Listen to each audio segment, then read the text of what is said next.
And good evening, everybody, and welcome back to the Fighting's Final here on the It's a Rap Sports Network, with your boy Matty B on the call, joined by my co-conspirator Mike Laro for our very special mid-season check-in show.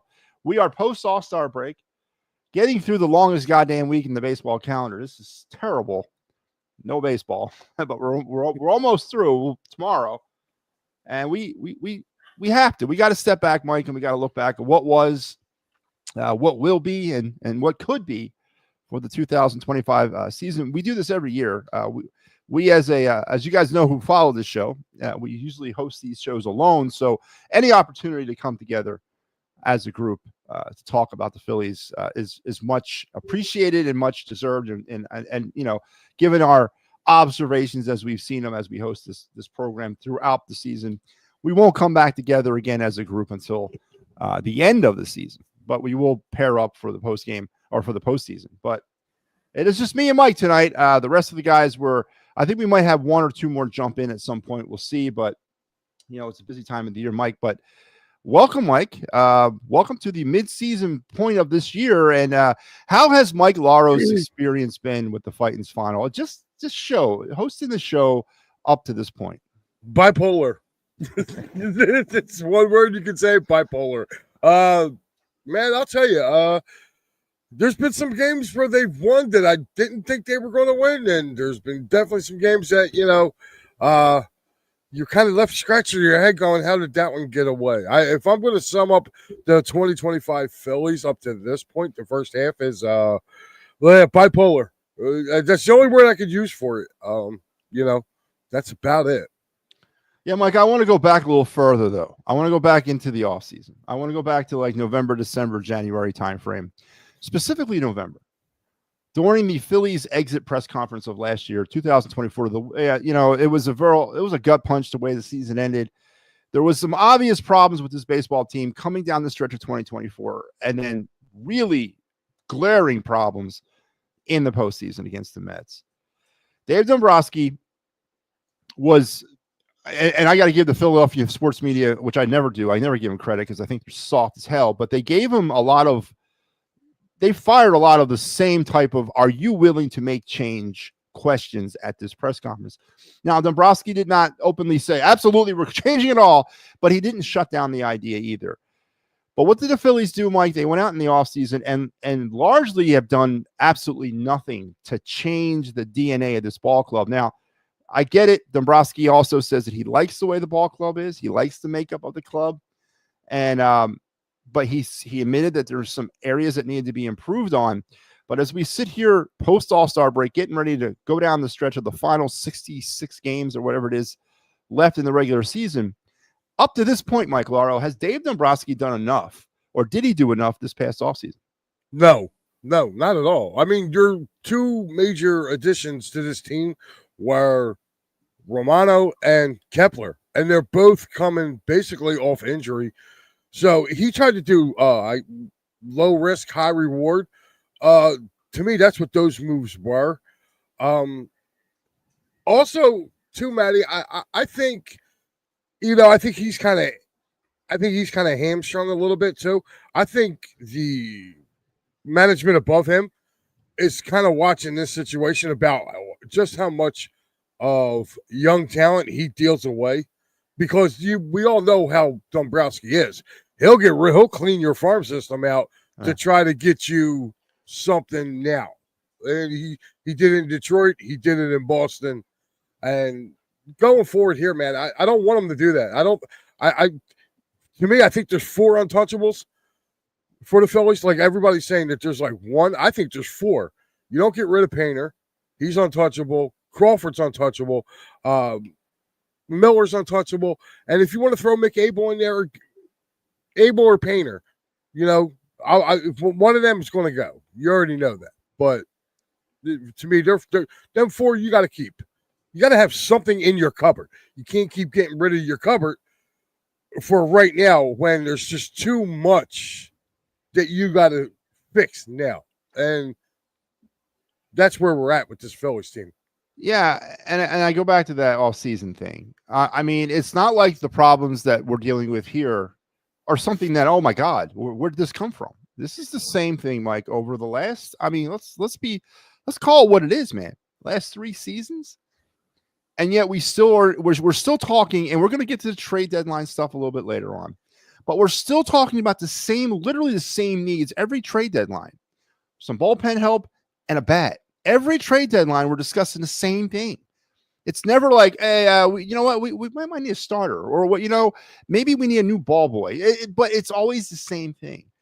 And I get it. There's money, millions of dollars invested in some of these players, and you just don't say, yeah, well, we're going to blow it all up. I'm going to kill it. Let's move on. I know you don't do that haphazardly, but when you have the expectation, and I still firmly believe this team will make the postseason, but when you have the expectation of winning a World Series, and you go out and you do what you did or did not do in the off season, sends a very conflicted message to the fan base of the city and this team about what truly the expectations of this ball club are.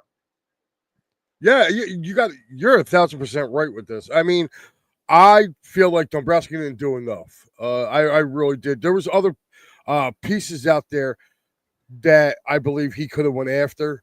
To me, it looked like they kind of went on the cheap, I think, of who they let go and who they brought in here. And he tried to do low risk, high reward. And right now it's blowing up in his face because Romano, he's like Jekyll and Hyde. He's good, then he's not. He's bad, then he's not. Kepler, I don't know what happened. I thought this was a steal for the Phillies, and this dude has just not performed at all. So right now, he's the one looking at what is going on in this. Everything points back to Dombrowski. So, like, everything that's going on here, the Joe Rosses, like, if he doesn't pitch another game for the Phillies, I would drive him to the airport, with this dude. Like, I can't. Like, he comes in a game, like, you just know he's giving up a run when he comes in. It does not matter. Mike, speaking of giving up a run when he comes in, let's bring in another side of the Fight's Final hosting cast. Big Al's here. Al, what's going on, man? Welcome to the midseason check-in show. We can't have a midseason check-in show without Big Al. It's good to see Al. Kind of coming in on the ground floor. The question I had, and I want to throw it right to you, is Big Al's summary of the first half up to this point. Not what could be or what the expectations are, bro. Up to what they've done up to this point. What is your summary of the season? And welcome, by the way. Well, thank you. So I guess good but not good enough would be like the slogan, or good but probably not good enough could be the slogan for the Phillies season so far, because you can't deny that the team's doing well. Oh God, it's like his ego inflated himself. It's like, yeah, I like that. I like that. But my point is, like, you can't take away from the fact that they're tops in their division right now, but by a string. That goes back and forth. You can't go the fact that they're one of the top teams in baseball, but we've seen them be here before. We've all seen this song and dance before. And kind of like what Mike was saying when I was kind of waiting backstage there, I feel that the team thought they had everything they needed, just a couple role player pieces, and they would be okay.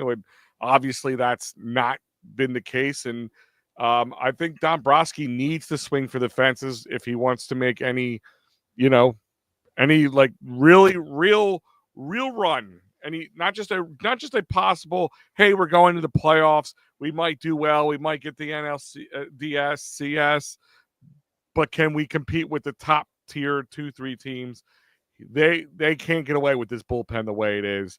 I mean, if you tell me to choose one between one or the other, a batter or a bullpen is where I'm going all the way. Like they cannot survive with the bullpen how they are right now.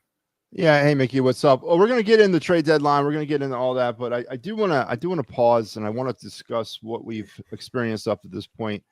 I want to break it down with you guys. March, the team was 3-1, which is very positive. April, they were 14-12. So, in my metrics, they were 17-13 to start out the season. That's kind of what you want to be. You want to be right around 500, slightly better, and healthy, and they achieved that. They had an amazing May, 19-9. I mean, fantabulous May, which goes against everything that they've been to exclude last season when it comes to May. Then they were 14-13 in June, and so far through July, they're 5-5. Al or Mike, I'll go to you with this. Mike, you take away May, this is a 500 or slightly better baseball team. And that, to me, concerns me. You take away 1 month at May, one of the earliest months of the season. You take that off the books. This is a 500 or slightly better baseball team. Very reminiscent of how the season kind of filtered out last year after London. What does that bother you at all, or do you factor May in? I mean, how do you feel about that stat, that breakdown? I mean, numbers don't lie, but if I'm looking at it, hasn't that been the Phillies team over the last 3 years? Like, they've always gotten hot at a certain period of time, which carried them either like beginning of the year last year, the year before, they had that tremendous June through July, or June through August, the 2 years previous. So, I mean, you're just looking for them to be a little more consistent. But I believe Matty, you said last year they won 27 series last year for the whole season. Yeah. So they're up to like what, 21 or 22 right now? They've won 20 so far. 20. Okay, so they're kind of right on pace, really kind of where they've been. They're still winning games. I'd like to see them do a little more winning against better teams. I feel like this past road trip that they were on, I felt like, they didn't really show against the Giants and the Padres in that West Coast trip. And going forward, they got some good, hard, opponents really kind of coming up out the chute here. Minus the Angels, really, I think the Phillies will win that series. But, you got the Yankees, Red Sox right after this, in back-to-back series. So, I mean, they got to come out and, playing ball. Yeah. Now, Al, again, we get things fired back up tomorrow. Phillies enter tomorrow's play half game ahead of the Mets. Now, the Mets going into the season, it was very widely, rumored that it's going to be a 3-team race. I don't know what happened. The Braves got off to that bad start, and they still haven't recovered from that. And the Braves are like flirting the Braves got to go on a run here, or they're going to fade out of this thing. The Mets, with that potent offense, have really struggled with pitching and some injuries along the line. The Phillies, though, have been relatively healthy. Yeah, we lost Nola, but we've been relatively healthy. But with all that, we can only muster a half a game lead over the Mets with all the problems that the Mets have had. Concern with you about keeping the Mets in the review, or just, hey, we got to wait for the season to kick in? I mean, concern, not as I don't know how I put this. I wouldn't say I'm concerned, but it's something you have to keep your eye on. I mean, we always say we don't look at the record really until about this point in the season when we really keep our eye on it, because if you go on a run or another team goes on a run, it's going to be, now it's harder and harder to keep up with them. But I mean, the Mets are kind of the yin to our yang. I mean, the Phillies, it's been pitching really. For the most part, a couple games where the Phillies bats have been hot, but for the most part, they're winning games just purely on the backs of starting pitching. And then the Mets are kind of the other way around. It's starting pitching, and pitching has been, good at times for them, but not great. But it's been their bats that have been saving them and keeping them in games. So, which one gets you further in the postseason? In my eyes, it's pitching. But it's not just about getting further than the Mets. It's about winning and walking down Broad Street. That's the ultimate the ultimate situation there. So looking at the Mets, you want to win your division, because especially this year, this is a year you really don't want to flirt with the wild card as much. Between us and the Mets, but then it's drop off there in the National League East. In the Central, it's real kind of Cubs and Brewers back and forth. But in the West, the Dodgers, Padres, and Giants can make any kind of, damage. So that wild card race is going to be a tight race. So you don't want to come down to kind of like the Braves did last year, they had to play that one off game with the Mets, for the Mets to come in. You don't want that to be the Phillies because that can be you. That can be anybody right now. So, yeah, you have to keep your eye on it, but you also have to just worry one game, one series at a time and wins, old baseball adage, just keep winning series. Not worried about winning every game because it's baseball and 162 games. Winning every game just, it's near impossible. But it's winning the series and not, beating, obliterating the bad teams and staying ahead of the good teams as much as possible. Yeah, no, I agree. It's a long season, but we're down to just 66 games left in that long season, and half a game lead is. And as you mentioned, I'm the biggest advocate of not looking at the standings until around this time of the season. But now I'm looking, and I ain't liking what I'm seeing because there's a very slim window or very slim margin of error from being literally number one seed in the National League and then being out of the playoff race. That's how tight it is, kind of up top in that National League race. But again, 66 games, a lot can happen, Mike. Some of the big topics are, again, these are not big topics. These are not earth-shattering topics. These are the same things we talk about every year. It's the team's lack of consistency when it comes to driving in runners on base. Again, you guys already know my obsession with the RISP situation. Just to update everybody on RISP so far this season, the Phillies, they were actually, they finished up the first half. And when I say first half, I mean the first 81 games. They were 260 with runners in scoring position, which, again, I don't think is good enough. I think 270 is my minimum. They were 260 though with runners in scoring position in the first half, 180 for 692. So far with the 15 games they've played so far in the second half, they're 249 with runners in scoring position. So we get the problems with small ball, and I'm so tired of talking about small ball and contact hitting, and I've resigned myself to something, gentlemen. And Mike, I'm going to ask you this question. I think this team is properly built for what they are, and that's a power hitting baseball team, and that is what these guys are. I'm no longer getting upset with Bryce Harper for not being able to lace that key double or even goddamn fly out and get a sac fly. I'm not even mad anymore about that because he's a home run hitter. Kyle Schwarber is a home run hitter. They're doing what they're supposed to do. They're not getting the contributions from the players who are not home run hitters, and that might be the problem where it really kind of falls off the wheels when it comes to small ball. But as far as this team, the way they're constructed, which I don't think is right, they're doing what they're supposed to be doing. They only hit 83 home runs in the first half of the year. They gave up 87. So there was some sort of power, kind of unequal thing going on.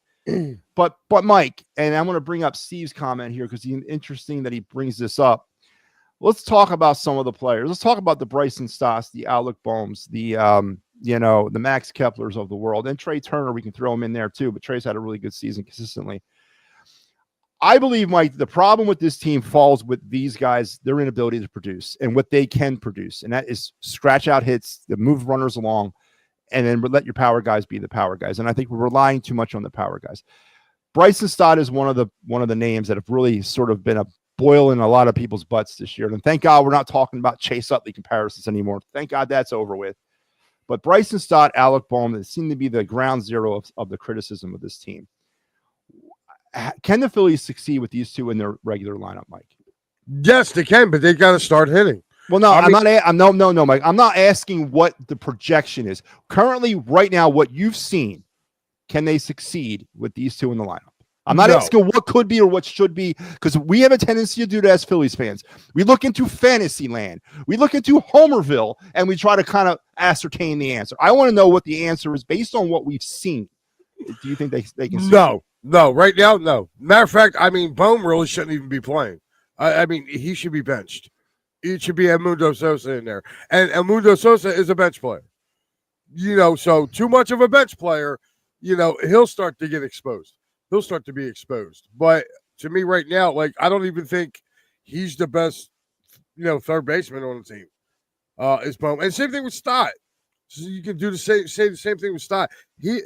His defense has been there, but his offense has not. And I'm sorry, for the Phillies, I think for them to get to where they need to be, those guys got to be right. Those guys got to be hitting on cylinders for this team to go. Because, believe it or not, the bottom of that lineup is really what kind of jets the Phillies. If you see that bottom of that lineup, when they're hot and they're going, so is the top of them. It's kind of like contagious. You know what I mean? But it all starts from, believe it or not, from the bottom of the lineup. Turner's going to be hot and cold. That's just, he is who he is. He's going to have streaks where he's really good. He's going to have streaks where he's banging 0 for 4, 0 for 7, 0 for 12. And that just comes with his territory.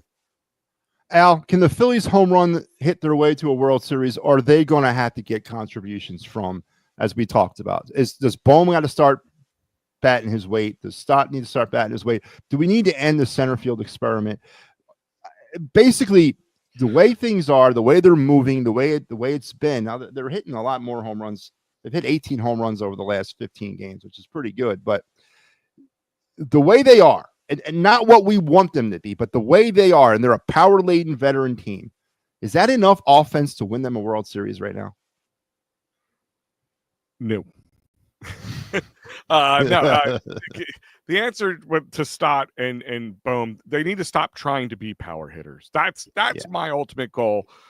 This team, listen, when they get into funks, we've seen it. We saw this early kind of on in that after they kind of got off to a good start, they kind of tailed off for about a 10-game, skid there a little bit. They went 3-7 or whatever.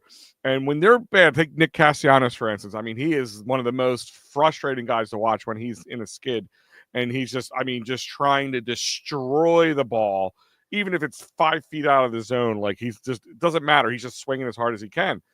Kyle Schwarber doesn't do that as much. And you're seeing Schwarber. This is why, we're seeing from what Schwarber we wanted to see. A guy who he's going to power crush something. We saw what he could do in the All-Star game, and on top of it all. But all Stott has to do is kind of what we've asked for, Johan Rojas, get on base. That's it.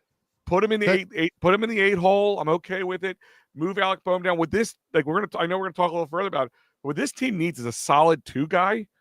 And what I mean by that is, Trey, question mark, Bryce Harper, Kyle Schwarber, and then whatever, Nick Castellanos, JT, Bohm, and however else you do it. But they need a solid 2 guy, but not a home run hitter. That's my thing is I prefer not to. I just want a guy who makes contact. And like you said, I'm so nauseated about saying it. And when this team got better, when we saw the team hit skids, when we saw them go 9-1 and then 1-9, after they got out of that 1-9, what were they doing? They were manufacturing runs. They were getting on base and stealing bags. And then they stopped doing that. And then that's the frustrating part. This team can do it because, as we always say, you will get the single, you'll get the singles, doubles, and occasional triples here and there, and the home runs will follow, because then they're going to start having to pitch. But the way the lineup is still confounding to me. I mean, we liked Stott a little bit for that really short minute in May. He had a little run, but that was it. But Trey Turner is, like you said earlier, he's been doing really well. I don't know why you keep him in there. I don't know why I'm seeing Schwarber hit second. It's frustrating. And then unfortunately, what you're doing with your lineup is you're asking your 5, not so much your 5, but your 6, 7, and 8 guys to get on base. I mean, to get the guys across the base, and that's not what they're there for. It's the other way around. And that's why you need to keep Schwarber in the 4 spot, keep Turner in the 1st spot. Harper's going to be that 3 guy. That's just his spot. And then you could play a little bit with the bottom of the lineup based on matchups and righties versus lefties and all that stuff and who's playing. And I think you'll get more out of Bohm. Bohm does really well when he's not in that 4 or 5 spot. You put him in the 6, 7 spot, look at the numbers. They're there for you. When he's in that 6, 7 spot, he's good. The pressure's off of him, and he just needs to make contact to maybe get when one of the other guys get on base to move him over or whatever. But when you get to it, and then you turn that lineup over, Trey can really move guys across the base, the plate when he's there, when they're on base. But they're not doing that. They're swinging for the fences, or they're letting Turner and Schwarber or Turner and Harper get on base. But then it's, like you've said, we've seen it how many times over the last 2 weeks, 3 weeks? Bases loaded, 1 out, no outs, and they can't get one guy across. I mean, that's frustrating. That will answer your question about any baseball team. Is it going to happen throughout the year at any team? You're going to have a moment, and it's going to happen. But if you consistently let that happen and consistently brush it off and not make the right moves, and it's going to be on Dombrowski if we lose or win this season. I'm just going to tell you, it's going to be all on Dombrowski at this point. I know some people are not big fans of Topper and his decision making, and there is times he makes me scratch my head too. But overall, it's on Dombrowski to get a couple bullpen pieces. Doesn't have to be, locked in. Like, I would like to see a closer. I would like to see them go to the A's and go get Miller. To give up something you have to give up. He's a known commodity. He could close. He can really be a big difference between being an okay bullpen to a championship style bullpen. Yeah, I agree. And we're definitely going to spend a yeoman's amount of time talking about the trade deadline. But I do want to get to a few other things, and the comments are pouring in. Steve says can't win anything without having a legit lineup or having lineup length. Yeah, that's a problem. But I do want to address the pitching because I've maintained that to me right now. And when I refer to pitching, I want you guys to understand what I'm talking about. I'm talking about the entirety of the pitching, starting and bullpen, all of it together. I think the Phillies have enough pitching. I do. I think as is they have enough pitching. Now, there is some issues in the bullpen, but I believe those issues stem from the fact that we don't have roles in the bullpen, so no one's comfortable out there. No one knows what they're doing. No one's been given an opportunity to get settled into a role. And I think that we do have a closer here. And of course, the Alvarado situation was something nobody saw coming. So based on that, I do think we need a bullpen arm because we just need another arm out there to replace him. But as far as wholesale changes to the bullpen, or wholesale additions to that bullpen, I don't think we need it. Starting rotation might be one of the best in baseball. And I shudder to think where this team would be this year without the pitching overall, because we would be a lot worse if we did not have what we've been having. And hats off to all the pitchers, to include Jordan Romano, to include Joe Ross, because it could be a lot worse. And they've done it. They've done okay. And I think going into a playoff series, they would do okay if they had an offense behind them.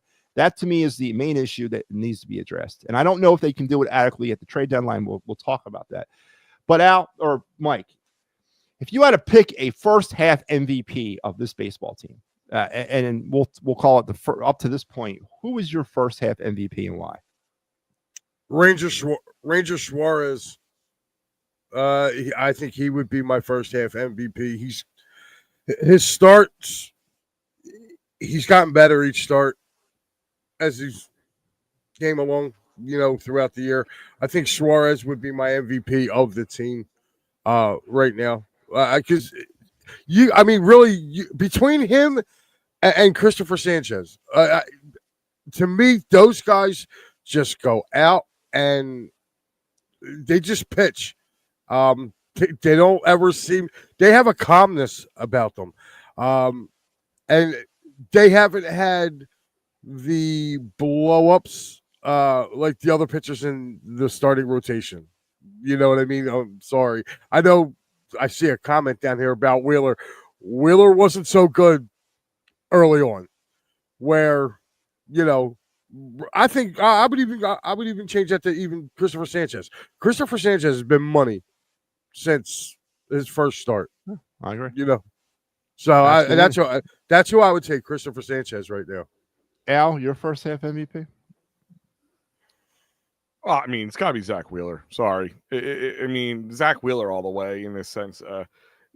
Even when Zach Wheeler's not being great, he's better than most pitchers in baseball. I mean, it's true. It's disgusting. It's absolutely true. And you tell me how many pitchers, and I don't care, like, all these, like, it's the unmeasurables that people really look past that really tick me off. How many times you're like, oh, my God, Wheeler's kind of in a clunker today.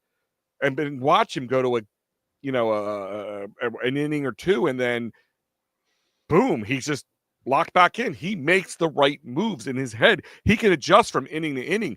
Not many pitchers can do that. How many times you watch it like that? They're in that pitcher's head. They're just hit on him right before they pull him. Like, it happens so many times. And I'm not just talking with mediocre 4-5 starter guys. I'm talking with 1-2 guys. They are. I don't want to call them crybabies, but they can upset their apple cart really quickly. But Zach Wheeler has been the stalwart, and it's almost like he forced Ranger Suarez to be better. He forces hey, keep up with me, guys. Can you keep up with what I'm doing? Yes, and I don't want to take away from Christopher Sanchez and Ranger Suarez. What they've done is, and Christopher Sanchez has to be the most underrated move that the Phillies have made in the last 4 years. Signed him for chump change in MLB standards this year, or this day and age. And they got him locked up for a good few years during a good prime of his career. So that's great news. Ranger, there's going to be a question coming for next season if they can sign him, if they will sign him. Hell, they could even trade him. If they want to make some big splashes, he could be the guy. I don't think you do that. Don't get me wrong, especially with the unknown future of Aaron Nola right now. But it's got to be Zach Wheeler. He is just the stalwart of this whole team, this whole season, in my eyes. I'm going to go against the grain. I mean, you guys are right, and I was leaning towards those players, but I'll throw out somebody different. It's got to be Kyle Schwarber. I was probably the biggest Kyle Schwarber hater on the face of the earth 2 years ago. Yeah, I couldn't stand him. And maybe it wasn't his fault. Maybe if Rob Thompson would have listened to me 3 years ago and moved him to cleanup, which he should have been at this entire time, we wouldn't have had to gone through all this. But since last season, Schwarber has been the most consistent hitter in this offense. He's been the most. You can always look at him to try to. He's the one that's there just about every night, and he's capping it off. He's gone above and beyond this year on a contract year, of course, winning the All-Star Game MVP. And by the way, I don't know, Barbara, if you're being. I know you have a very similar type of sense of humor than I do. I love the way they ended the All-Star Game, and I knew that's how they would end and I knew that was the rule of how they were going to do it. It's just. I thought that was awesome the way they did it. And Schwarber, of course, comes up big time for the National League. So yay, National League. But he's hands down my MVP. So hold on, Barb. I love her to death, by the way. Barb, I gotta tell you, I'm gonna preface with I love you, but I disagree with you in one sense because every other sport almost does the same thing. Yeah, I thought it was awesome. I mean, I don't think I would want to see it for a regular season game, but for an All-Star game, who cares? It's a meaningless game. It's an exhibition game. It doesn't mean like NL or AL get home series advantage in the World Series or anything. So it's an excellent way, and I would not be surprised. I mean, hockey does it all the time. You get one inning or one period of OT, and if you don't do it, it goes right to a shootout. Dude, you don't even get 1 period. You get 5 minutes. You get 5 minutes, yeah. And that's you get regular season games. And that's right. You get it in regular season. I honestly can see, say in a couple years, that they do maybe they get rid of the ghost runner or they keep him. I don't know, but maybe they get rid of the ghost runner and do like a 3-inning limit. Like you get 3 innings or 2 innings or whatever, and if not, it goes to the bat off or the hit off or the whatever you want to call it.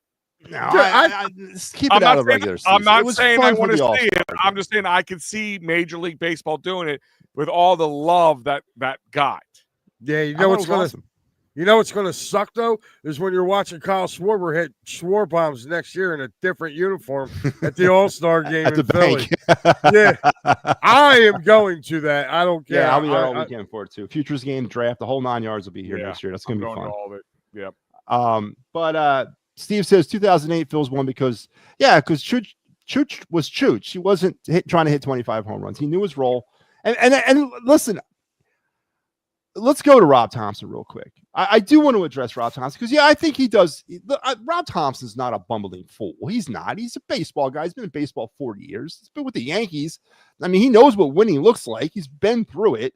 But listen, I mean, baseball is probably the biggest game of routine that there is, man. Pitchers need a routine. What's next? Are we going to start going with these guys on 3 days rest because they want to keep them fresh? I don't know why the bullpen with no roles. I don't know why we're doing. I know it's analytically driven. I think it's ridiculous. And the lineup. I was keeping this stat up to about game 50 of the season, and I let it go because it was driving me crazy. But through 50 games of the season, the Phillies had only gone with the same lineup in consecutive games 6 times through 50 games. That's horrible. These hitters, these pitchers need a routine. Now, I'm not saying you throw out the same lineup 162 games. I got the leadoff carousel right here just to give you kind of an idea of what I'm talking about. So far through this season, the Phillies have gone with 3 different players leading off. It's been Turner, it's been Schwarber, and it's been Stott. Turner's led off 47 times. Schwarber's led off 10 times, and Stott's led off 37 times. That is the model of inconsistency. Right there at the top of your lineup, it's all constantly being jumbled around. And then you look at the bullpen. There is something to this. And I think it's one of the only things we have not tried yet with this team was to try to give them some sort of consistency in a daily routine. Al, where do you come out on that? Or is it am I just too much of an old school baseball kind of guy? No, this is one thing that no matter what we disagree on, we've always agreed on. Baseball players, creatures of habit. They're superstitious people. Usually, athletes generally can be superstitious, but especially baseball players. And I agree with you. Like, that's part of the problem is guys don't know, and it makes it even more nerve-wracking for us guys watching it. I mean, I know you said you feel like the bullpen isn't as bad as we put it out there to be, and you put it a lot on this offense rotational. Not just the offense, but this like changing of the role. I think it's a lot to do with that. I really do. And I'm not saying you're wrong, and I agree with that. I think maybe they would be a tick or two better, but don't tell me that at any point anybody comes up without a lead of at least 5 runs or more, you're not gulping when anybody comes up after the starter gets pulled. That's how. I mean that's my thing, and I'm not disagreeing with you.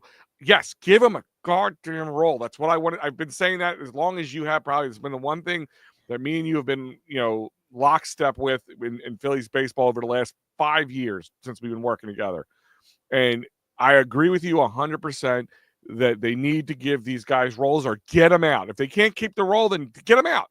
Just like any other job, get them out. Because, like I said, I don't think we need to go buy 3 or 4 bullpen pieces. I think 2. And I'm saying a good one, and I have one in mind, and then like a Tanner Banks kind of guy. Doesn't have to be, blowing us away, but a guy that if the guy only goes 5 innings, that you have a 6, 7, 8, 9 inning guy, we're okay. Because I feel like if we're one injury away in the bullpen from being just dead in the water. Yeah, no, and again, as I said, I want to be very clear, and Mike, this next question's for you, but I want to be very clear. There's a list of priorities that I have for the Phillies that need to be addressed. Bullpen is not the top, but it's not the bottom. It's kind of like maybe top 3, but I think there's glaring, more pressing issues on this team that need to be addressed before the bullpen. Because again, I'm not saying you're wrong, and yes, am I in the Joe Ross fan club? No. Am I cheering Jordan Romano along? No, I get that, but if we just had a little bit, again, just locking some guys into some routines, seeing where we have, I still believe in Ryan Kirkering as a closer. He's got closer stuff. But there's no world in any world he should be pitching in the 6th inning. I don't need to see him in the 6th inning. Just like I don't need to see Matt Strahm in the 9th. That doesn't work. Matt Strahm's not a closer. I don't care what analytics tell me or tell you. He's not a closer. He's a setup guy. He's a 6th, 7th inning guy, right? He's a setup guy. He's a setup guy. He's got a setup guy written all over him. And Jose Perez here thinks the Phillies are going to go 101 here. They're going to win 101 games. He says 46. That could happen, man. I don't know. But Mike, let's say I'm going to throw it down to you. The inconsistencies of this team, could it be traced to the fact that the manager? That it all comes from the manager's inconsistencies about how he runs the team. And what I mean by that is the bullpen with no roles and the constant ever changing and evolving lineup. Yeah, that may have something to do with it. Just look at left field, for instance. I mean, that's been a rotating door all season long. Same thing with center field. And I think you got to shore them up. And that you can do at the trade deadline. I mean, like, I would love for the Phillies to get Stephen Kwan from Cleveland. I think he would solidify this Phillies offense.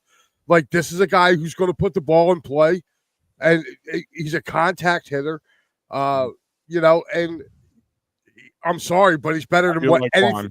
Yeah, I like him too, and I think I think, believe it or not, we have a guy who's on our bench now that if they ever did decide to move on from Alec Boehm, if they give him the chance to play every day, I think Otto Kemp could be our everyday third baseman. I've been high on Otto Kemp all year. with him, and I think if he given the right, more plate appearances, I mean, it's got to say something for the guy that he's actually stuck around on the main roster since he's been called up. He hasn't been sent down. So, we've seen Weston Wilson kind of bouncing back and forth, between here and Lehigh. So, again, I think the Phillies, Rob Thompson's got to do a little better job of keeping a normal rotation. You can't just keep, some of these guys are going to have to go. And this is what the trade deadline's for. And to me, like I said, you get a Stephen Kwan. I think he's really going to help out this Phillies team. And that's why I think it'll be okay. Barbara asks, it's almost August. Bryce Harper has 10 homers, 35 RBIs. We're going to leave the Bryce Harper talk to the end. It's my extra credit question. But yes, definitely going to address Bryce Harper. But all right, let's get into the meat and bones of it. We've moved past All-Star break. Now it's time for the next big thing in the MLB calendar, and that is the dreaded trade deadline. Guys, this is the part of the season that me and Mike were talking about before you jumped on. Every year, it seems like we're asking for the same exact thing: a left hand or an outfielder and some bullpen help. Every year, it seems like it just sort of revolves around that whole thing. This season, maybe a little bit more pressing. Everyone's talking, I need 2 arms in a bullpen. Maybe I need 2 more bats on the lineup. But now we're up in the ante a little bit here. And I know there's some of the Emmanuel Clase or Class A, or whatever how you say his name, and Stephen Kwan trade is one of the hotter ones. Cleveland's only 4 games out of the wild card. And both those players are under team control for 3 to 4 more years. I don't know if I'm prepared to pay what they're going to want in order to let them guys go. What's that? They're 4.5 games out of the wild card. That's what I'm saying. Yeah. So the season's not over for the Guardians in any slightest mindset at this particular moment in time. Maybe they go on a 15-game losing streak between now and the 31st of July. And then that's going to come down. That trade will come down to the wire because they're going to need the next 2 weeks to make that decision. Exactly. And these players are under team control. And that's the huge thing because they're not rentals. They would be significant upgrades for the Phillies going forward and significant downgrades for the Guardians going forward. So this is not as cut and dry as a lot of people want it to think. But in essence, yeah, it's a trade that I would be interested in too. And now I'm going to go with the big one. The big question I want to give to both of you. Is it going to take an Emmanuel Class A, Stephen Kwan type trade in order to put this team over the top? And if the answer to your question, that question is yes, it's coming out of the minor leagues. Who is moving? Who is going? Because you're not going to be able to keep Justin Crawford if you want them to. You're not going to be able to keep Aiden Miller if you want them to. That's not going to happen. We're not getting those two for Brandon Marsh, Alec Bohm, and Bryson Stott. That is never going to happen. That trade will never happen. But if you guys want Joe Ross for Paul Skeens, I mean, let's do this. That's not going to happen. Let's do it, Pittsburgh. So, Al, is it going to take a trade like that for you? Do you want to see a trade like that with those big needle mover type trade? No more Noah Syndergaard or Brandon Marsh for Logan O'Hoppe. No more of that, but something needle moving, something that's going to grab you and say, these guys are established, that get you on, or I don't know if you're off, but to get you really entrenched in them winning a World Series. And what are you prepared to give away from the system to get them? I'll go backwards on the question. What am I prepared to give away? Almost anything. Almost anything for the right price. Again, I'm not giving up Aiden Miller for, 3-month rental or 4-month rental, whatever it would be time wise, unless I feel that trade is going to win me a World Series. If you told me that I could, if I told you trading away Aiden Miller, just Aiden Miller and some other people, but whatever, but Aiden Miller is the big piece should be missing. Would you make that trade if you knew that it gives you a 95% or higher chance of winning the World Series, or 90% higher chance of winning the World Series? Oh, you're asking me? Yeah. Okay, so what's the follow-on to that? Do I slide into another 2012 to 2018 type of question? I'm not asking that question. Well, you have to because it's part of that. No, I don't have to ask that question. But it's part of that because I don't want to go back to that. When you walk down Broad Street I don't worry about that at that moment. Could it be something to worry about then? Yes. Well, the first thing that pops in my head, you don't have to answer it. And I know if the answer is probably yes. If I say that there's a 90% chance of trading 80 Miller away is going to win you a World Series, most people would say yes to that. Because 80 Miller is not going to stop anybody from wanting to get this Phillies down Broad Street since 2008. But do I think that going to the Guardians and trading for two good players? Because no, they're going to try to fleece you.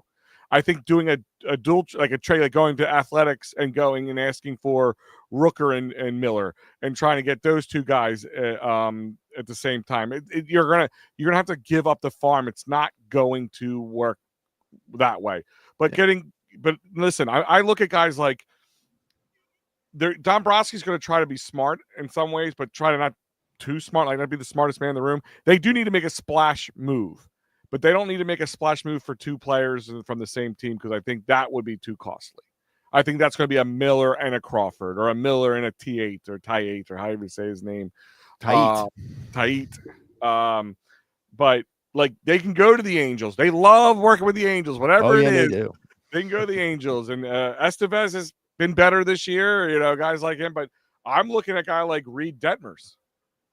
Reed Detmers is another guy that probably won't cost you any one of those guys, but could cost you a couple other mid-level prospects, and maybe a Weston Wilson on top of it all. But he's been on a streak right now. Since I think most of June, if not into May, the guy's only let up 2 runs. He's got a less than half ERA, less than 0.5 ERA. I mean, these are the things that I think you need to do. If you go to the Guardians, if you go to Athletics, they are going to rake you over the coals. That's what's going to happen. And then that's when you worry about that. So you might have to, and I know you're going to hate this, but you kind of have to Howie Roseman smart with the wheeling and the dealing and almost make the guy feel like they got taken to the shed. I agree. And the question, I'm going to give the same question to Mike, but I'm going to layer it a little deeper with you. Same thing. Does it have to be a Manny Ramirez type of trade? Do we need a player like that to really push us over the top? And what are you prepared to give up for that type of player? And bottom line, and then a third layer to this. Does the years of service and contract retainability of that player have anything to do with any bearing to that? Like Al asked, I mean, you're going to sell your soul to the devil for an opportunity to walk down Broad Street in 2025, but then potentially move it back into that 12 to 18 period where we were god awful and hurting out Cesar Hernandez and Maikel Franco as part of our lineup. Does the years of service of the player you're getting back and giving up sort of high level prospects, does that have any bearing with you making those trades at all, Mike? Oh, most definitely. Like if you listen to what I said earlier, I brought up Stephen Kwan. I didn't bring up Class A. I think the Phillies can get a deal done for Stephen Kwan without giving up their core 4 that I mentioned earlier. That when we were talking, I said are untouchable. Barb has got a comment up there. She said, "You guys cracked me up. Trading Marsh for Paul Skeens. Nobody's trying to trade Marsh for Paul Skeens. Like." Nobody's that naive. Well, somebody traded Marsh for Logan O'Hoppe. That did happen. So, well, again, Logan, I'm surprised you're not here, this weekend with your Logan O'Hoppe jersey. No, I won't Logan O'Hoppe jersey. I'm going to see a sign in the crowd. Logan, come back. It's going to be Matty holding it. Hey, this is his first trip back to Philadelphia. I think since the trade. I make that joke, but would it be crazy in the offseason, knowing they might need a catcher, that they make a trade with the Angels? Can it be for Brandon Marsh? Can we just reverse the trade? Then yes, let's do that. I'm gonna look this up. Go ahead, keep going. I'm sorry, I didn't mean to cut you off. That'd be funny. I mean, let's do. We'll give him Rojas too. We'll give him the whole center field tandem, and then we'll just move up Crawford. Yeah, I agree. But I think it's going to take a lot for whoever, like, if you want Crawford, like, I'm sorry, Crawford's up there with these, he's a highly talented rookie that I think if the Phillies are going to move on from him, the Phillies can get a boatload from just moving on from him. So I think you can use a guy. If you're not going to bring him up, what's the sense of keeping this kid down in AAA? He's already proven he's ready. I mean, I don't know how much more time you got to keep the kid in the oven. So the ground balls are a little concerning to the developmental team right now. He's hitting a ton of ground balls, but he's got the speed to potentially beat some of them out. But they're a little concerned about the ground balls, and that's been something that's been on the rise for the last 6 weeks, and it's true. Listen, okay, but again. But he's making contact, which is a lot better than what those two are doing. Exactly. I agree. But I want baby contact hitter. Stop swinging for the fences. Yeah. Yes, we don't. Listen, when I heard he's not a guy who hits home runs, I was like, bring his ass to Philly. Yeah, I was like, we got all our home run hitters. I agree. I agree. But Matty, listen, I getting back to that. If you're going to try to go after a guy like Miller and Rooker, then yeah, you're going to have to give up 2 or 3 of your prospects. But if you're only going to go after a guy like Kwan, you could give up maybe a higher, like a Tate, or is that I can't say his name right? Tate. You can give him up and then throw like a Rojas in, to complement that. You know what I mean? To get a guy like Kwan here, that you can do. But I'm not. Listen, the Phillies, I'm sorry. We've been too long of us either waiting too long to bring up our good players, or we end up putting them in a deal where they come back and they kill us for decades. Absolutely, Mike. I agree with that. And that's uber frustrating about this organization as well, their handling of their minor leagues. I agree. Joe Hale says his offensive MVP is Kyle Schwarber. Star Wars wants to know if Casty will hit a home run for him. I don't know what that means, but I think I'm way behind on these things. Hit a home run for Schwarber, or for Star Wars. Sure. I'm saying yes. I guess so. When a guy scores a goal in a shootout, he's not credited with a goal in real stats. I hope you know. I don't think. So I don't think the home runs don't count either. Yeah, I don't think he's getting credit for those 3 home runs. I don't think any of this. You don't get any stats, right? No, it's no. Pitcher's ERA. It doesn't affect the No, this is an exhibition game. It doesn't count. Because that's why they use ABS. If this counted, they wouldn't have used ABS. So, Matt, did you see the interview where Schwarber? I did see that. I got you, and Mike alluded to that. That would be somewhat of a kick in the junk to see him back next year. Do you think? Hold on. And I know Kyle Schwarber's a great guy, but everybody's about business and about themselves a little bit. Do you think that was a little like a little poke at the Dombrowski and Phillies brass a little probably, bit? Probably, but you should have got this done earlier. I mean, they're doing the same thing with Schwarber what they did with Nola. They sat back. They said, fine, Nola, let's see how you play out. Let's see where it goes, and ended up having to be the highest wanted Phillies or highest pitcher wanted in that offseason. They had to pay top dollar for him. Now they're going to be doing the same thing for Schwarber, and they're going to go for it. I think, honestly, the team that I would say Schwarber ended up with next year would be the Cubs. He'll probably go back to Chicago. He's looking for an opportunity to win now. But let's hope we don't – and that's going to be a hot topic this offseason. All right, guys. Again, I'm way behind on the comments, but I do have some other stuff I want to get through before I start hitting these hard. The draft did happen on Sunday and Monday. The Phillies selected about 20 players. Among them, Gage Wood was their first-round pick. I thought that the team really missed the boat here. I really wanted them to go for Luke Stevenson, the catcher out of North Carolina, or any of the other catching prospects that were in this draft. But they went with Wood, whose claim to fame is 19 strikeouts and a no-hitter in this year's College World Series for Arkansas. But some of the ridiculous comments that I'm hearing that there's a potential, and I don't know if this is AI generated. I don't know if this is real. But if there are people that actually think there's a chance he might end up on the Phillies postseason roster, that is, I have a bigger chance of making out with Howie Roseman at one NovaCare way than that has of happening, because that would destroy Gage Wood's career. The Phillies would never do that. This is the Phillies we're talking about.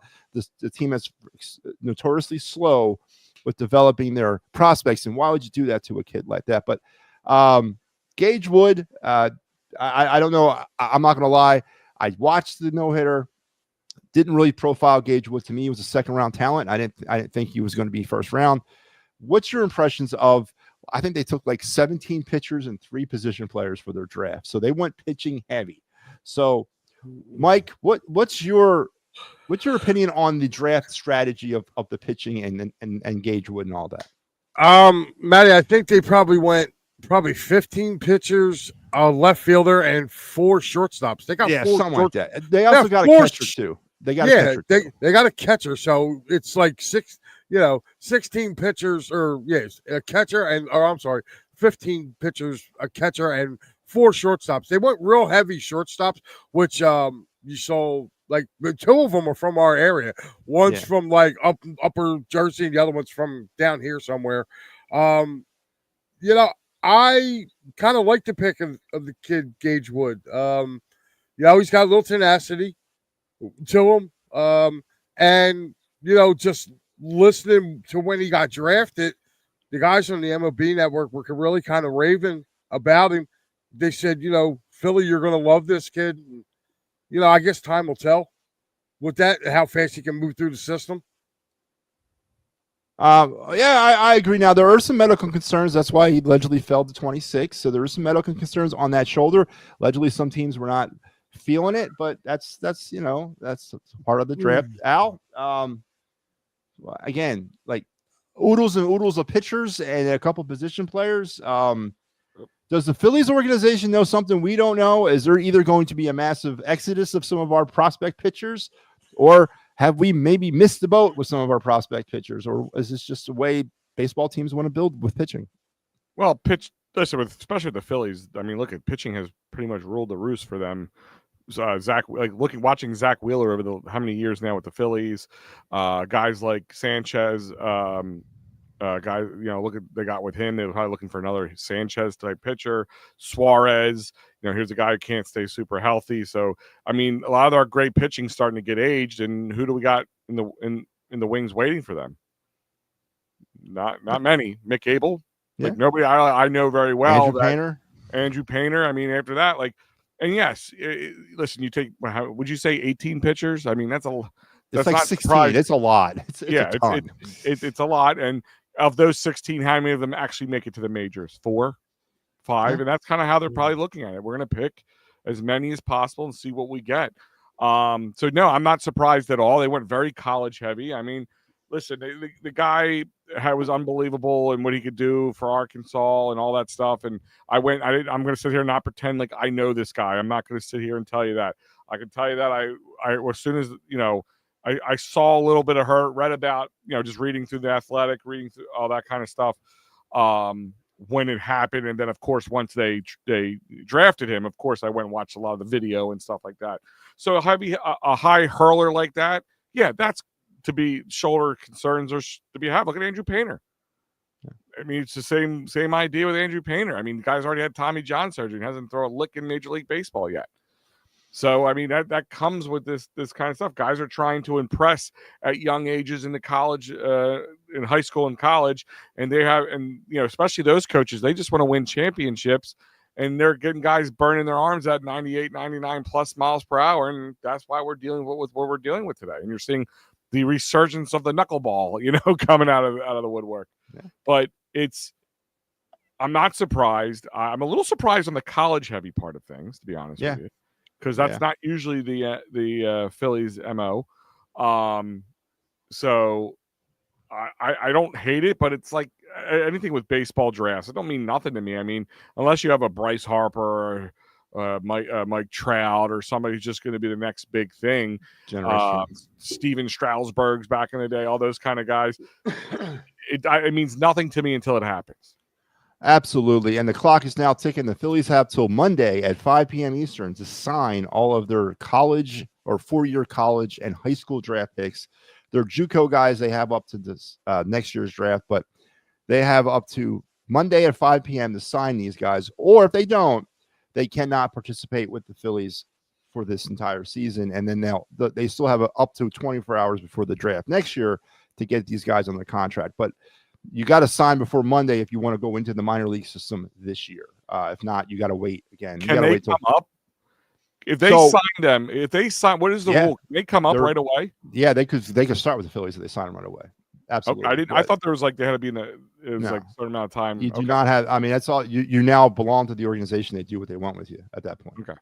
So, but they have the Monday at 5 to sign all these guys, or they can't touch them until after the next baseball season collegiately, and then they have up to 24 hours prior to next year's draft in order to sign them. If not, they go back into the draft for next year. So the clock is ticking on the Phillies. They usually get the deals done pretty solidly, but that's not really a concern. It's every team has to do that. But I agree with the draft. It's a crapshoot. I wanted more positional players. Again, maybe, and of course, I'm not in the Phillies organization. I think there's more to the heavy pitchers. I think there's something either impending coming with potentially moving away from some of these current prospects, or maybe we over-evaluate, or they are not panning out as fast as they want them to, and we're trying to restart the system. Well, I mean, simple facts is just devil's advocate say next year Mick Abel and Andrew Painter started the normal lineup, and you have Sanchez, Wheeler, and maybe Suarez, maybe. Yeah. What do you have in your prospects now? They need to start really worrying about the next few years after that.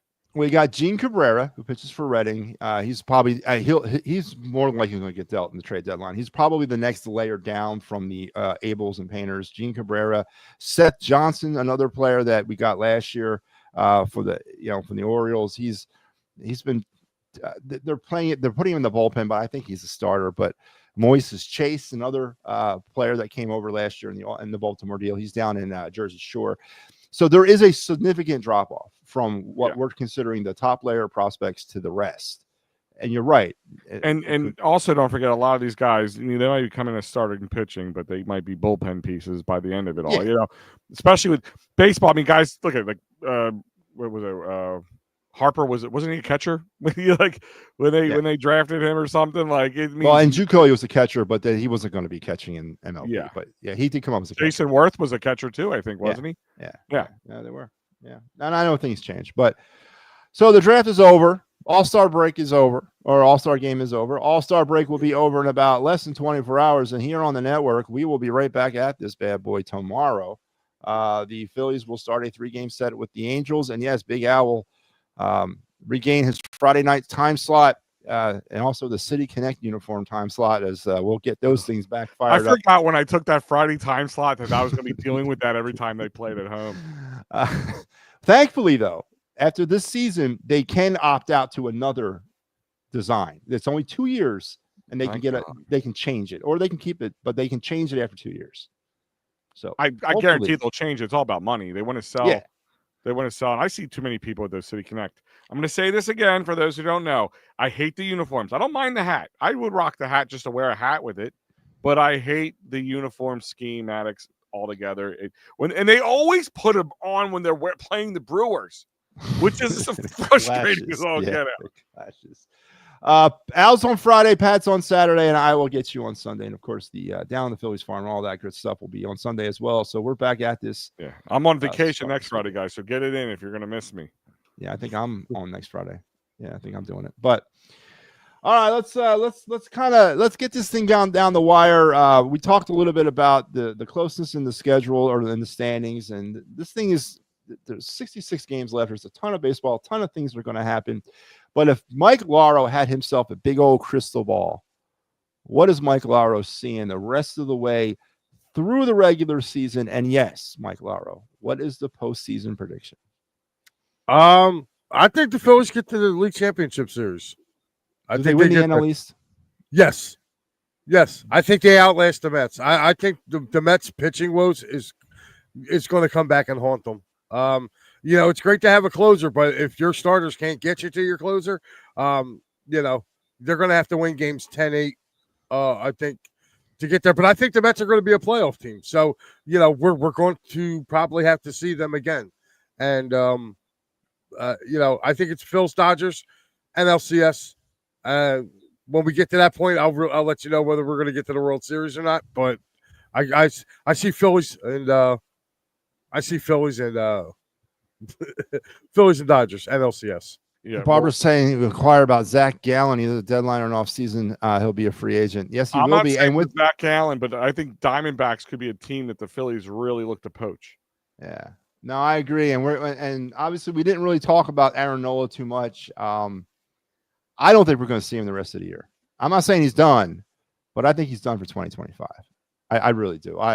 I think there's more going on. You don't lose 3 miles off your fastball and it's just a rib injury. There's something else going on. I think it's multiple injuries. I really think he's injured, but the problem with his injuries is they're not something that can, if he broke his finger, if he fractured his wrist, if he just broke his rib. But the rib problem, that's a big problem, because even if you break a rib, you could what's called subluxate the rib, and that also causes a problem, and that kind of keeps popping in and out and in and out and in and out. It's a nagging injury, and nothing you can do about it but time. And you're thrown across your body, so every bout of movement, and then when you're coming down on that lead foot, and you're just putting all that weight and that pressure down on that lead foot. Listen, I don't think Aaron Nola lost a step. I think everybody thinks Aaron Nola lost a step. If Father Time, Mother Nature, they always win the battle, as always. But I don't think that's Aaron Nola. I think Aaron Nola really has a nagging injury, and that's a problem. All right, Al, what's the answer to the question about what do you see the Phillies doing the rest of the way out in the regular season? And give me your postseason kind of, just right now. What's your postseason prediction? Regular season, no matter what Dombrowski does, I think they win the NL East. It's not me being a homer, just me being honest. Because here's the thing: is we have pitching that can hit. The Mets have hitting that sometimes pitches. They don't have any pitcher that's going to just who can Zach Wheeler carry a team, a Ranger, Christopher Sanchez who can carry a team. But they have hitting, but we've all seen hitting go on bad skids. Pitching sometimes, but usually not like batting can. So I think ultimately, Joe, you will be seeing more of that. Trust me, you.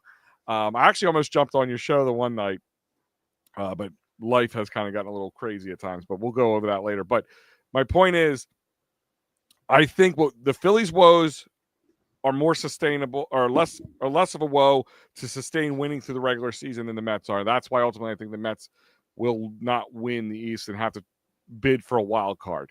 But I think it's going to be a close race most of the way. I mean, unless one team decides to just completely crap the bed, I think it's going to be a close race the entire way.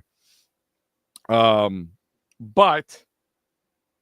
postseason will in my determination, the postseason will be really determined on Dombrowski's moves. That will determine how far they're going to go.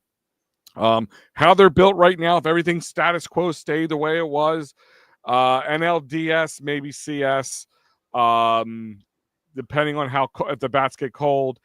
I would hope from last year that last year wouldn't happen again.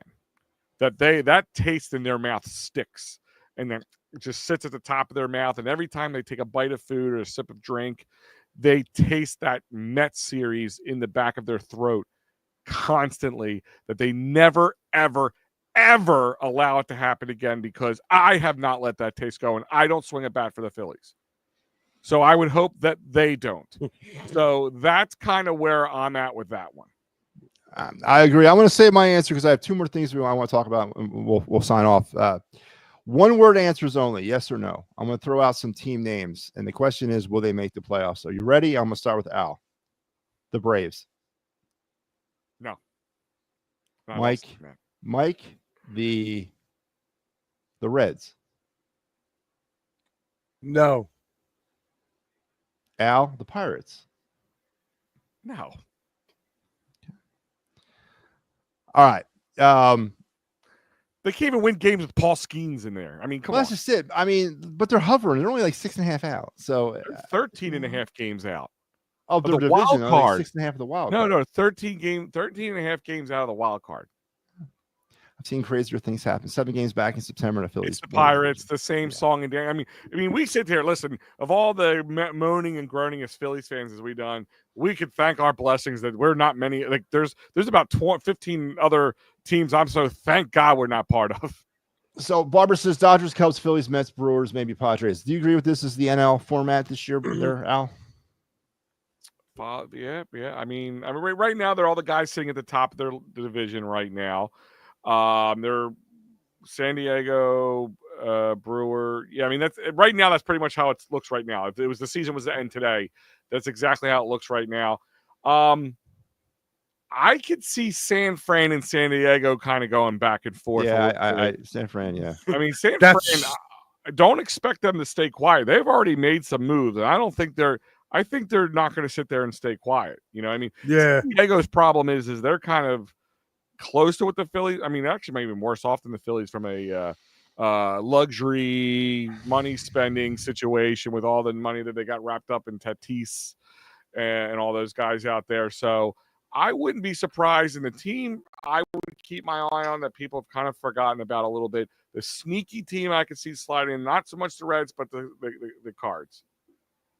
What about you, Mike? Do you think this is this looks like maybe what the NL playoffs would be?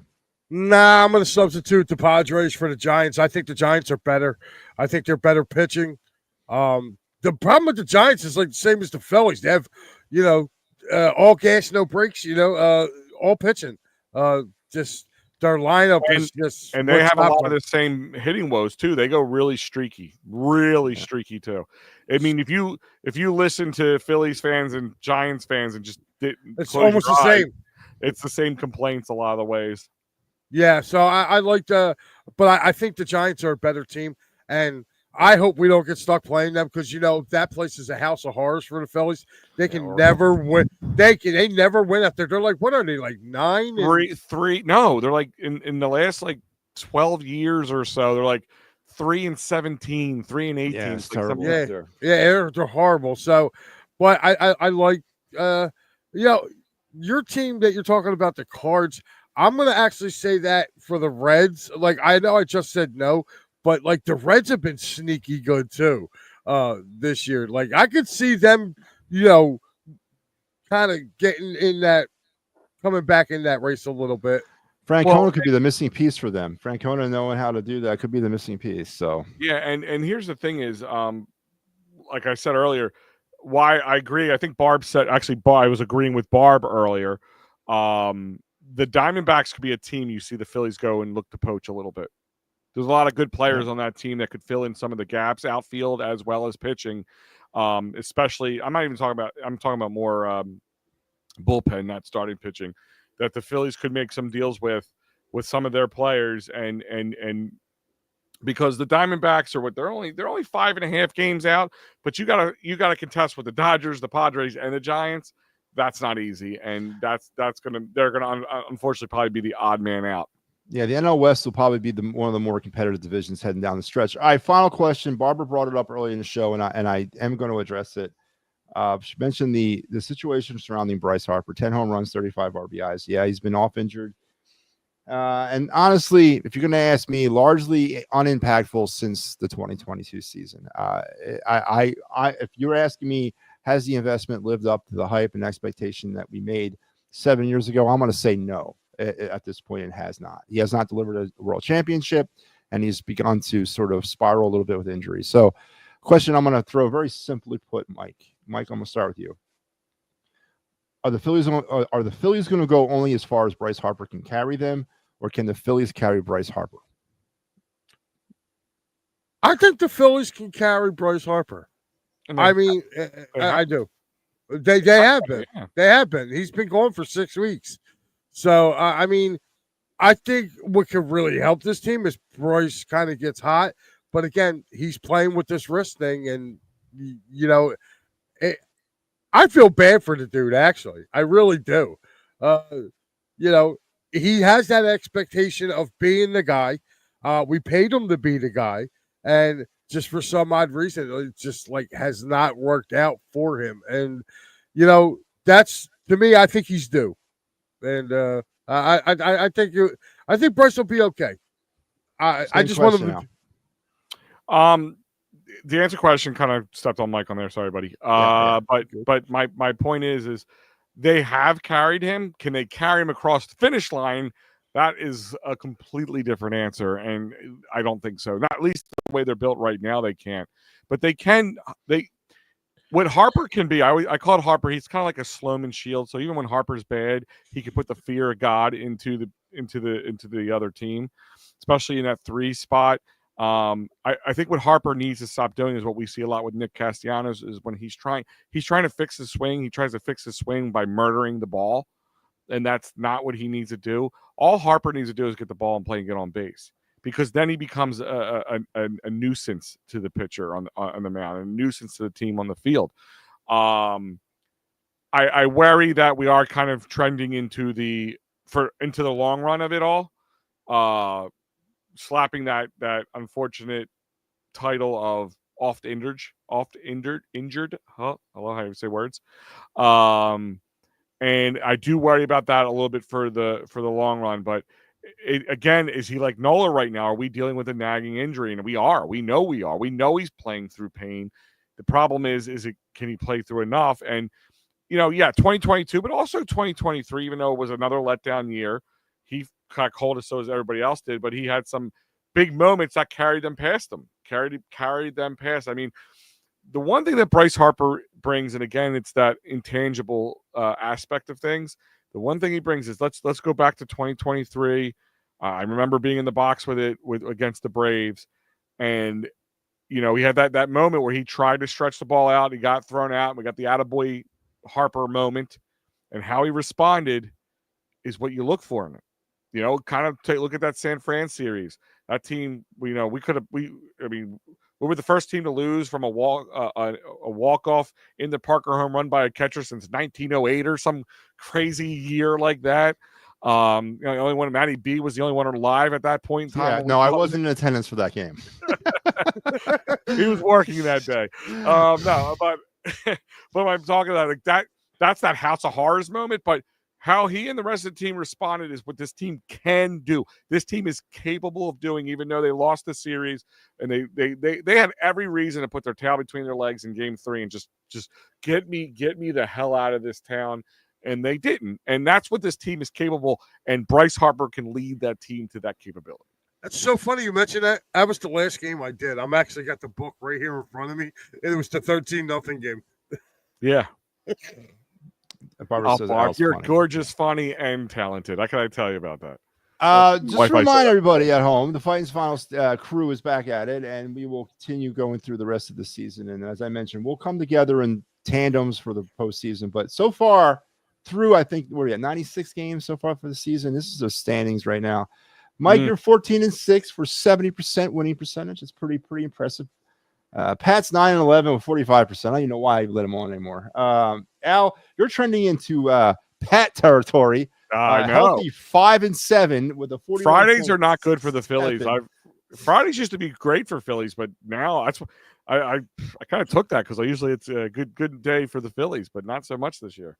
Steve Fuentes, or Fuentes, I don't know which one it is. But Fuentes. Oh, he's Fuentes. Oh, yeah. No, he's never going to live that down. He's 5-6 with a 45.5 winning percentage. Sal, our boy, is 3-2, so he's got a better winning percentage than all you guys, and he hasn't done a game come since on! April. You have to lose more than five games to get. Yeah, you got to have. I did put a minimum cap on it, and of course, I am 22-8 with a 73.3. So. I'm running away with. So that means Matty B is going to do all the post games just so they win. Yes, I got to, especially down the 75% winning percentage. Down the stretch. 22-8, huh? Good job, Matty. 22-8. Yeah. Maybe I won't jump on a Sunday with you. Yeah, you got to get that schedule. You get that record better. You know what? I'm not going to put my name. I'm not going to get anything definite. I'm going to wait for the win, and then you're going to see me going, hey, I'm here. I get to take the win, right? I'm going to steal a win. Sure, I'll do it. And also remind everybody that with the season kicking up again tomorrow, let's put the Fighting's Final up here again. Al, Pat, and me on Sunday. But tomorrow night, we'll be back with some more wrapping around with Pat Bernard. They were back tonight with the attacking third, Pat Bernard and Steven Fuentes. I don't know who's who. But that guy was. He will never live that name down. With Pat, yeah, he won't. On Sunday, the PNM and the AM program will be back in full force. Yep. Mike held down the reins by himself on Sunday, and admirable job, I wanted to say Mike. that. Thank you, Mike. I did want to say that again. Some family issues dealing with it. I want to thank you for being the man as always. Hey, listen, I had fun. Sunday morning. We were in here chopping it up. I did a little Eagles talk, getting people ready. So this Sunday, I think should be pretty good. What do we want? We're a week away, right? Less than a week, I think. Wednesday, right? Next Wednesday. Yeah. Yep. Yeah. And then every Sunday through Thursday, typically, as soon as I get through the summer, we'll be back to our regularly scheduled. It's been hit or miss. I get it. But the Final Word with Matty B, yours truly, the flagship show here on the It's a Wrap Sports Network, will be here every Sunday. And I'm going to try to. I promise, and I will. Hopefully, especially the second half of the Philly season, I'm going to try to jump on at least for some segments, talk Phillies with the Final Word, so I can finally get a word in with you.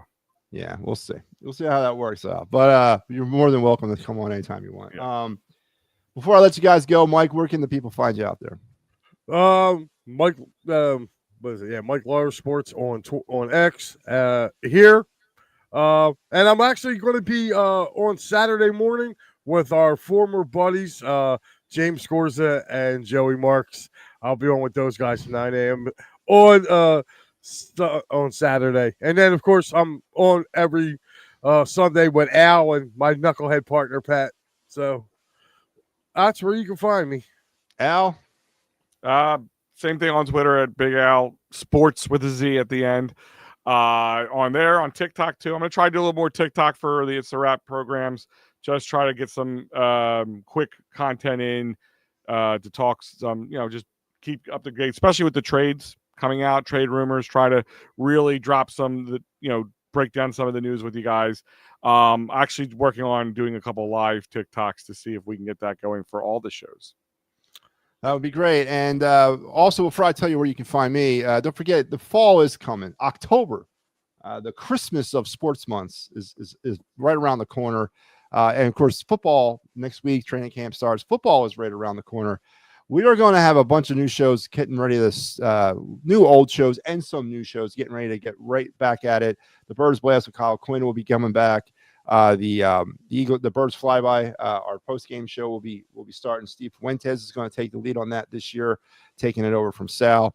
Mike Laro is going to be coming back with a Penn State post-game show every Saturday, and then you're bringing your sports thing back too, right? Yep. Yeah. Well, it's not. We're going to change up a little bit. It's going to do more with the shillings of it, but Penn State show is called the Happy Valley Huddle. There you go. I like that. I'm actually going to. I'll send you over the graphic for it. Yeah, that would be nice. I'm seeing how I'm in charge of the network, but that would be nice to see that. And then of course, have that in every so often. Clear the Ice is getting ready to come back. We still owe you a Flyers review show from last season. Me and Mike. We got to do one, Mike, probably within the next few weeks. Just to kind of get that out of the way, so we clear the path. Can I say how excited I am for the Flyers this season? I don't know, man. I don't know. The team's still incomplete. No, the team is far from complete. But can I just say, because unlike some places we've dealt with, the team has a goal and they have a trajectory and they're working towards it. They said everything they said they're doing. They're not going under pressure. They're not changing in mid-flight here, deciding to change something. Listen, no, I like the pieces that they added in from taking the next step. And I think they could be definitely playoff bound. I mean, how far they go in the playoffs would probably be a lot less, but playoff bound at least. Well, they don't have a full roster. When I mean they're not a complete team, I mean they don't have enough players right now. They literally don't have enough players. I'm not even talking about the right players. They don't have enough players. So I need a few more moves to happen. But you're right. There's some positivity going on down there. And we're going to get hockey going here soon. The Birds Blast, the Birds Flyby, Mike's 2 new shows. Also, we got the Pittsburgh Sports Desk. I don't know when that's supposed to be starting soon. I put the wrong person in charge of that. That's why it's lagging along. So I need to call him. You have the inmate trying to run that asylum. Yeah, so I need to figure out what he's doing with that. But we're going to get that going here on the network. So a whole bunch of stuff coming in.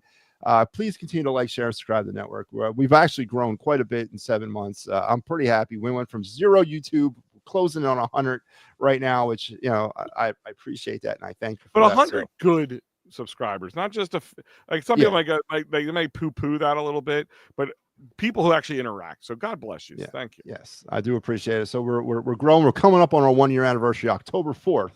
The network will be 1 year old. So can't wait. But I want to thank you guys for the work you've done on the Fightins Final in the past and then the present, and then of course starting tomorrow in the future. And for all everybody out there, just make sure you're staying with us. We're coming down we've reached a point in the baseball season where we have less left than we've done, but we've also have the best part of the baseball season now starting. This is what you sign up for.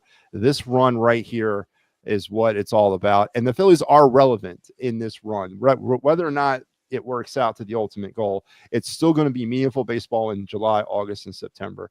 And you really can't ask for much more than that. Everything else is just kind of a cherry on the top. So strap it in for the fun run of the baseball season. And before I say good night and goodbye, yeah, there's one more person I got to hear from as we launch into the second half. Harry the K, what you got?